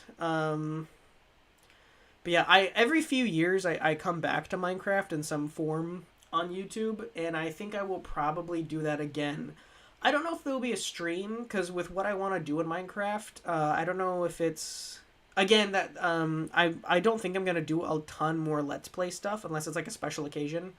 If I do a Let's Play, it'll probably be like a big game that I've not played before, like, hey, like, I have not streamed in... Let's say I go 2 months without streaming, and then I'm like, hey, I want to do a series over the next couple weeks where I play through Undertale, and I do a Let's Play series of Undertale. Like, that's something I could see myself doing. Probably won't do the Let's Play thing for Minecraft, so I'm going to say no on this stream, but a Minecraft video, yeah, probably. The Minecraft Moana video is, I think, my favorite video I've made so far. I really, really enjoyed making that one, and I was proud of the result. And if I felt like Minecraft was a good medium to do that again, then I would do that again. Will you remember how to save in the forest when you play? Oh my gosh. When you play next time. This is a question from Taz. You have to go to your house/bed to save. It does not autosave. Taz, I want to tell you yes. I want to say yes, but I just don't know. I don't know, Taz. I don't know if it's a guarantee. I don't know. Since there are no longer weekly streams, will you be doing unscheduled streams, or will streams just stop for now? And if there are no more streams, will we get videos instead? That's a great question, Caro. And yeah, hopefully I might not have explained that super well, and that's kind of the whole reason we're talking. So you're right. There's no more weekly streams. When I do a stream, it will probably be a scheduled stream. In fact, it might be scheduled out more in advance than they have been in the past. If I average like once a month or once every other month, maybe if it's like, I feel like streaming next week, I might just go ahead and schedule that stream a week out, so that, because there are less streams, I'll want everyone to get a chance to know that they're upcoming. So I will try to not do a surprise stream out of nowhere. Since there will probably only be a handful of streams next year, I will try to schedule them out. Yeah, maybe like a week in advance. Like if I'm really feeling like, you know what, next Monday I think I want to stream. then I'll try to schedule it and make an announcement the week before. And then, yes, if there are no more streams, we get videos instead. I won't be able to do videos weekly because videos just take more work than just hitting go live. But yes, there will be videos instead. I'm hoping to, get back into long form videos. And then when I can't do a long form video, I'm hoping to do some shorts. I think I could probably do like a short video either every week or every other week. We'll see what kind of flow I get into. I don't want to do shorts to replace long form content, but I like to do shorts because I can publish something. And I also, they're just really like, for me, they're really bite-sized pieces of editing that I enjoy making. And then, yes, periodically there will be long-form videos, which is kind of my main project for this coming year. My main thing for 2026 is hopefully going to be some long-form videos that I think are good quality. It looks like Gio had another Minecraft question, but I think I already answered that. Taz, what are your thoughts on cucumber-flavored Dr. Pepper? Cucumber-flavored Dr. Pepper is an abomination. I'm never going to speak about it again. Abomination. Kara Ditson asks, when you do Undertale streams or videos, will you be doing both major routes? Just curious. And for Deltarune, will you be doing the secret stuff and alternate route? The secrets are major. I haven't really planned out that far.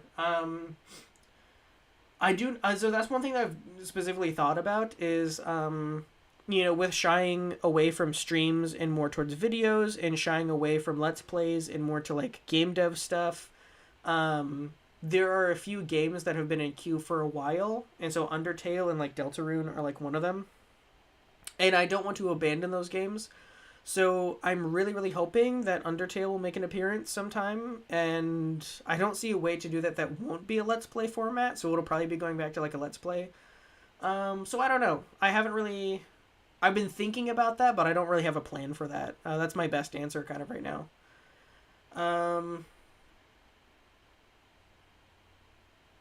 Oh my gosh. No, I did not. I never promised I would play that game, Taz. Do you think that... Oh, there's another question from Taz. Do you think that with the extra free time, you'll host more community events like the Inferno games or playing games with the chat? Yeah, I would love to do that. I think the Inferno games were really fun. Okay, so actually, Taz, you've brought up something perfect. The Inferno games is the perfect example of something I would love to do more often, and that was technically a live stream, but it took some time and some work to organize. And so with back-to-back 2 hours of live every single week, I just don't have the time or energy to put something like that together. But again, if there's like some breathing space between the live streams and I'm working on some other things, and it's not like I have to go live in 7 days, it can be like, okay, I'm just going to put this together and the stream will happen when it happens. Then yeah, I could have essentially as much time as I wanted to put together something like that, or maybe higher quality in some way. And then yeah, when I do go live, it'll be kind of like a bigger event like that. And I might have some more casual live streams too, kind of like what Kara was saying with just booting up Undertale and playing it just for fun. But when I do go live, I think I would be kind of fun to do it like that. I can't promise a community event every time, but, if I'm only going to have a few streams next year, then I'd like each one of them to be really good, and I'd like to try to, prep them and plan them out ahead of time. So even though the streams would be less frequent, yeah, I want them to be higher quality, and I want to do fun stuff, like the Inferno games or another community event. I think that would be, like, perfect for what streams look like in 2026. Great question, Taz. Thank you for asking that. Caro says, what is your opinion on throwing showers at these effective flying race? Alright, I'm not answering the shower throwing question. Taz, Cassette Beasts stream game? Oh my gosh, I forgot about Cassette Beasts. Man, I've actually thought about that a few times before. It's like, surely there's a way to put Cassette Beasts. Surely sometime Cassette Beasts will be on the channel. Again, can't promise it, but yeah, I definitely would like that, yeah. I really like playing Cassette Beasts, so I think it would be perfect stream. Do you have any plans for collaborations with other streamers slash YouTubers, or is it too far out to be asking this? That's one thing that I've thought about. But I don't know. I'm one of those people. I have always thought about like other like collabs with like other like content creators. But if I'm gonna ask someone to do a collab with me, I want to have a project in mind. And again, kind of because I've kind of put all 110% effort into just going live every week.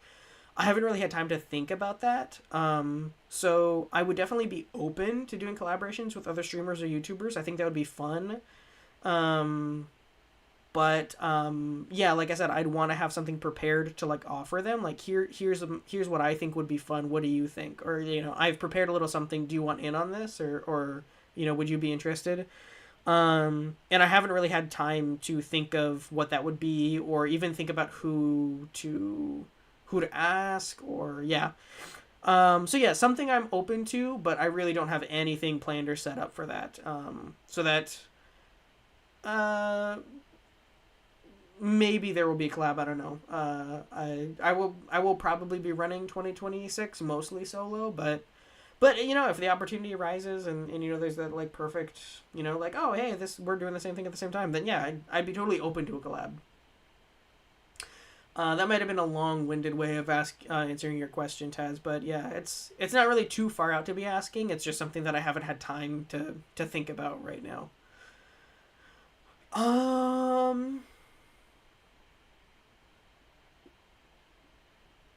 Yeah, I think that pretty much like wraps up it. I just saw what else he sent me, Taz. I think that's pretty much everything else.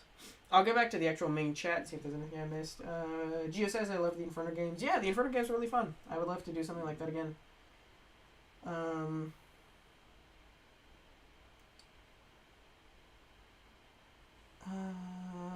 wonder how many times Inferno will forget to schedule streams now that he has more time to do so. Yeah, that's part of why this is maybe not the only reason. I think I'm just kind of chronically scatterbrained. But part of the reason I, forget to schedule streams and I forget about, like, stream schedule and you've noticed, this has been a running joke, is, like, on stream, I forget to read chat, off stream, I forget to schedule the streams, I forget to put out a schedule. People ask, like, oh, what games are you playing and when? I was like, I don't know, man. I think that all kind of, like, it's kind of been there since day one, but I think it's kind of, like, spiraled. I used to stay on top of that a lot better than I do now. And I used to go into like Photoshop and I used to like create custom graphics for like what the schedule looked like for the month and stuff. I used to be like really into it, and that's when again I just I had like the time for it and I had like the energy for it. But again, I have like a full-time, not like hard job, but I have a full-time job that makes me tired at the end of the day. And I have other like friends and family and like other like obligations and stuff. So like with where I am right now, like yeah, I don't schedule stuff. I don't know what the next month is gonna look like. And I'm hoping to kind of reset a little bit, and the content will be a lot slower paced with this coming year, but it'll be hopefully like more thought out. It'll be more like well planned, and hopefully higher quality. And I guess if there's any one thing I want out of this coming year, it will be that, it's, that you can tell that this year is a passion project, and I'm doing things that I'm excited about. So yeah, I think I'm going to close the Q&A. Unless anyone has, like, any other, like, last-minute questions, I think we're pretty much done with the Q&A. I guess if you have any other questions, I'm talking now. Live, so you can just put them in the regular live chat. And then real quick before we end, I did put together a little, goals for 2026. These are like my loose goals. If I don't meet all of them, that's okay. I'm just gonna kind of try to do my best here. So I would like to release, at least 2 to 3 videos. I released 3 videos in 2024, and that's when I had more time, but I also was streaming during 2024. So I think at least 2 to 3 is pretty attainable. I'm hoping to release more than that. I'm hoping to release videos somewhat regularly-ish. I just don't want to promise or commit to anything that I'll be disappointed with or that other people will feel like let down by. So I'm just videos, hopefully at least 2 to 3, and then every video after that is a bonus. We're just shooting for that, hopefully 2 to 3 plus. In 2026, I would like to participate in 1 to 2 game jams. You'll notice that this one is not at least 1 to 2. It's just 1 to 2. I will probably talk about this more later, but I kind of got a little bit of game jam burnout at the end of this year. I really, really enjoyed the excitement and the adrenaline rush of game jams, and I just wanted to keep doing them over and over and over again. And then the last one really kind of got away from me. And I talked to some friends and family about it, and I was really disappointed that I couldn't finish a game for G Develops Big Jam 8. That was pretty sad. I was really excited about what that game would look like, and I kind of had all my heart set on that one. And all my friends and family that I talked to about it just kind of told me different versions of the same thing, which is, hey, if you have a vision for a game you want to make, why don't you just take a break from game jams and just make the games you want to make? Again, they all use different words to essentially say that to me, and I agree with everyone who told me that. So that's what my goal is going to be mainly for this coming year, is to just make the games that I want to make at my own pace. But 1 to 2 shorter games, if I spend 6 days total doing 2 3-day game jams over the course of 365 days in the year, that's not a lot of days to lose on a little game jam. I think that's fine. But I want to limit it to 1 to 2 because I don't want to get caught up in that jam loop of just doing a jam and then joining the next one and then joining the next one. I wanna go a little slower and finish the stuff this year, so I'm looking at 1 to 2. That's kind of what I'm gonna shoot for. By the end of this year, I would like to release one complete game, and I put complete in quotation marks because what I define complete to mean is just a game that I don't consider to be full of bugs.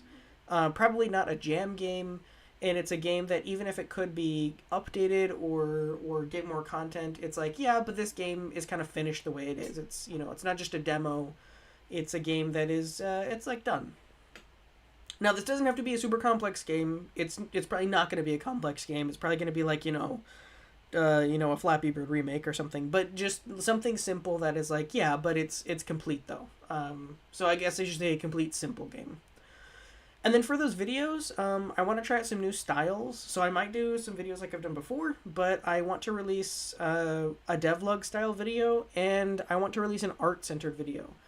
For the devlog, I guess really it mainly just a game a video that is about making video games in any capacity is fine. I would call that a devlog style video. And then for an art-centered video, it doesn't have to be the drawing stream per se. It can be drawing traditional art, digital art. It can be doing pixel art or animations. I was thinking about trying out Blockbench sometime. It could even be trying out 3D modeling in Blockbench. It could be any one of those things. Just something where I am making something artistically, and that's pretty much it. And then, I might have other goals throughout the year, but I wanted to kind of just condense it down to, this stuff right here. So, this is what I'm looking at for 2026. And, I've rambled a lot. But, I am very, very excited for this change. I know it's big, and I didn't want to make anyone, sad or feel oh, no, it's over, we lost it or anything. I think genuinely, I was really excited when I did the final stream of 2024 going into this year, and I think I'm even more excited going into this next year, because I feel like I did, it's not I'm walking away from streams man, that, dang, that didn't work out. I'm walking away from streaming every week with I think I did it all. I think I did everything I wanted to do with that, and that's a really good feeling to have done, everything I wanted to do with, streaming. I don't feel there's anything as far as, stream... there's other games I want to play and stuff, but, as far as just streaming goes, I think I pretty much did everything I set out to do when I decided to start streaming. And now that I'm ready to get back into, videos and stuff, I am just very, very excited for what that looks like, and I'm very excited for having a different workflow. And I think I will be able to make bigger, better, and cooler things. And I'm just so amped up for when I get to publish the next thing. It's going to be a little bit of a break because it's going to take more work and more time, but maybe in like a month or so there'll be like a video or a game demo or I don't know, something. And yeah, I'm just super excited for that. I've been holding on to the secret for a while, and yeah, I don't know. I'm just really excited. Even though streams are ending, I'm excited this is the last weekly stream because there's so much other cool stuff to look forward to, and I think it's just going to. I don't know. I just can't wait for it. I'm really excited. Ooh, I need to get into Blockbench. Yeah, Blockbench is fun. Blockbench is cool. Could try to help if you you tried to help out if you need it. Thanks, Hero. Yeah, I saw what you made in Blockbench on the Discord server. That's really cool. I tried to boot it up and tinker around with it a few months ago. I want to say it was sometime over the summer. And when I tried it out for the first time, I couldn't make a single thing. I was so bad, so bad at it. But then I watched another tutorial more recently that broke it down into simpler terms that I had an easier time understanding, and it was like, okay, I think maybe I can do this at some point. This isn't too bad. Oh no, I'm out of water. Got a little bit of water left. Will one of those videos be Moana 2?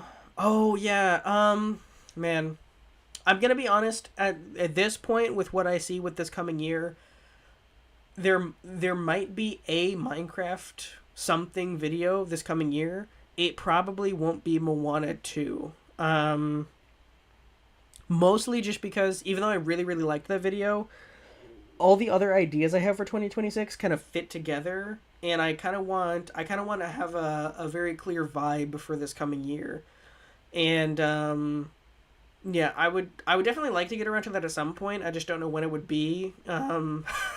It may or may not happen at this point because my last Moana 2 video literally came out a year ago and I haven't made a follow-up since that's the last video that I made.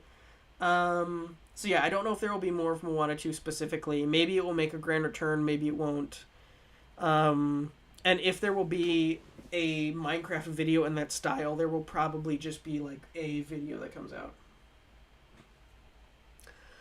So anyway, we're going to be closing out soon. Are there any other questions or comments or anything? Is there anything I didn't explain well that you want a better explanation of? Or does everyone understand what we're doing this year?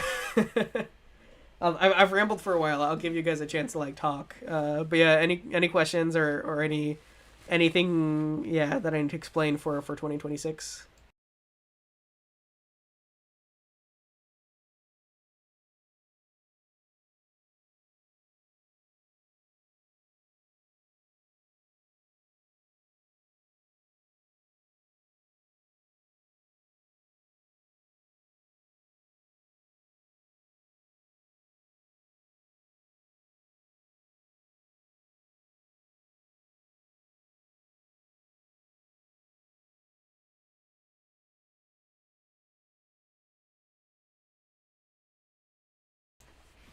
Can you start the stream over?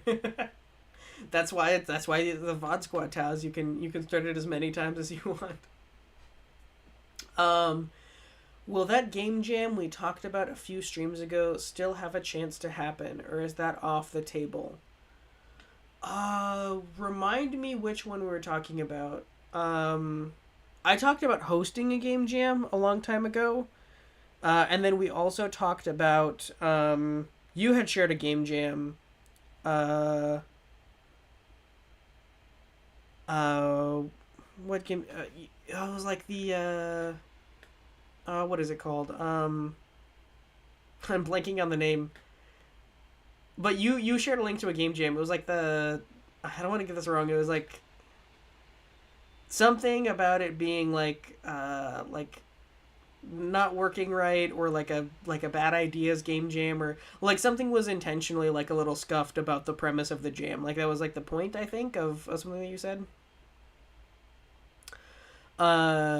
Just you hosting one mainly. Okay, gotcha. I was trying to remember what that was. Do you know what I'm talking about, Kara? What jam was that? Me hosting one, yes. I would still love to host a game jam. And that's kind of also why, that's like a contributing factor to why I am changing the direction of the content um, going forward with this coming year is I would like to do things like hosting game jams. That's something that's going to take can at least some amount of time and effort to put together, and then I'm gonna have to stay on top of it to moderate it, and I'd want to do like make sure that everything gets like rated fairly, and I'd want to play all the games in like the game jam. So, first off, I want to be making game dev content before I host a game jam, just to kind of, I don't know, get that under my belt, I guess, and who knows, maybe even like bring some more people into the community who are like, oh yeah, the Inferno Studios, the game dev guy, they're hosting a game jam. I would like to join that. But also, shying away from streaming, yeah, that's something I will have time for because I'm not streaming, is hosting a game jam. I don't know when that'll happen, so I'm not going to give you a date, but off the top of my head, realistically, I'm thinking maybe this summer. I think summer would be a good time to do that. I know there's a lot of game jams in the summer, and I would try to schedule it when there's not any major ones. But, yeah, I definitely want to do that. That's on my list of to-do for this year. I think this is the year to do it, and I think it'll work in with everything, and yeah, we'll see, maybe this summer. Real question I should have asked earlier. Have you considered asking for a day off in your work availability to account for this stream? Is that too hardcore?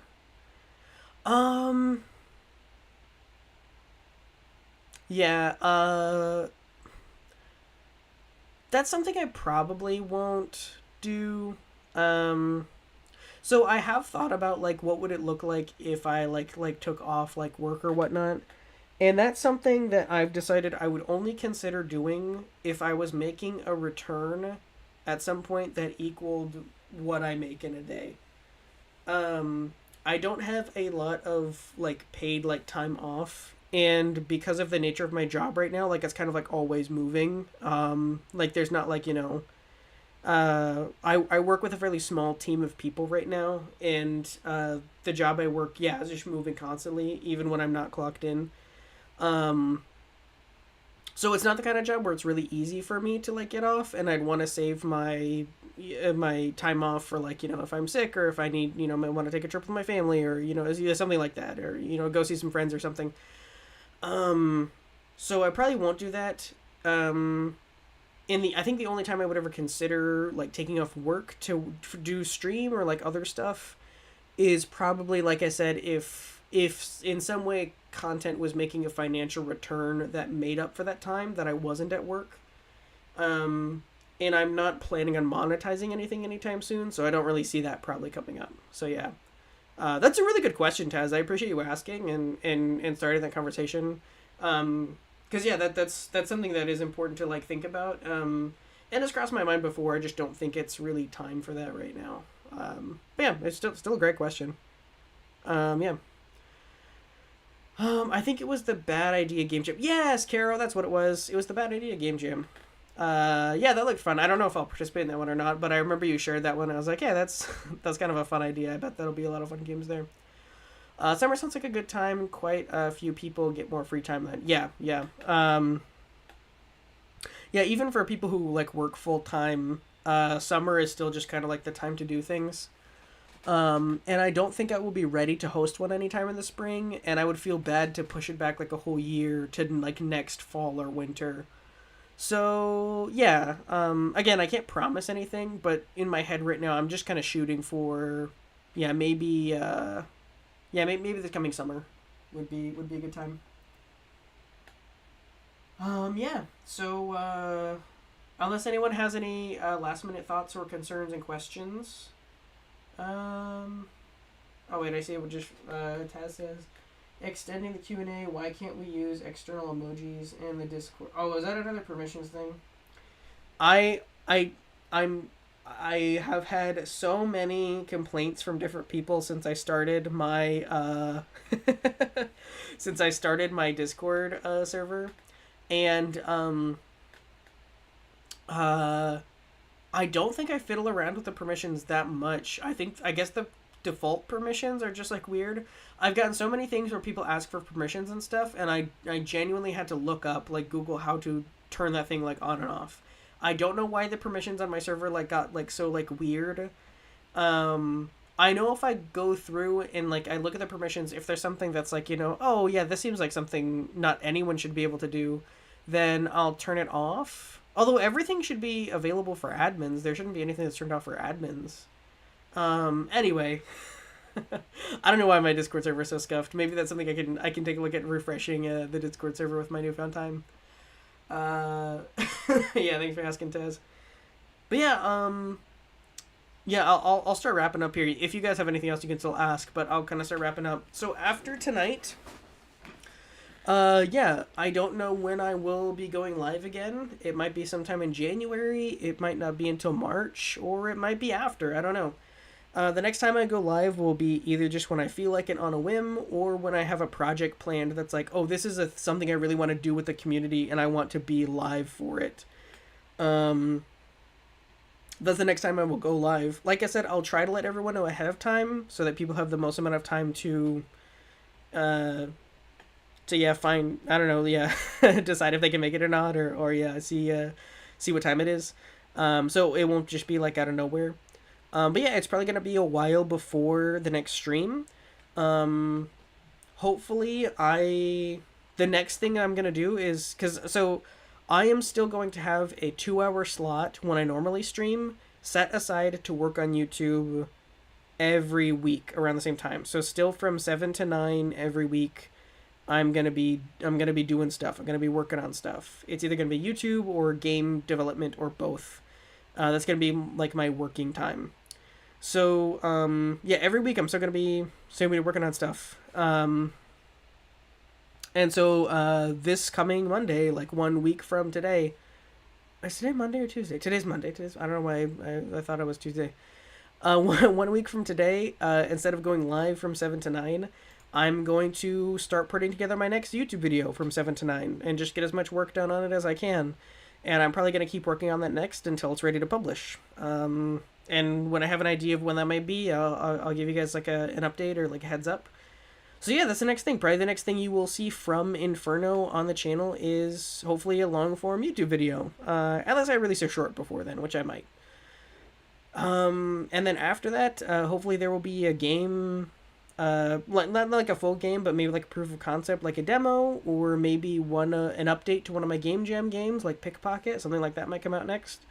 And then at some point there will probably be another live stream, and it'll probably look a little bit different than this one, because I think the whole channel will look a little bit different in the coming year. So yeah, that is what to expect. You guys had some really good questions and some really good, new video. See, there's so much to be excited about.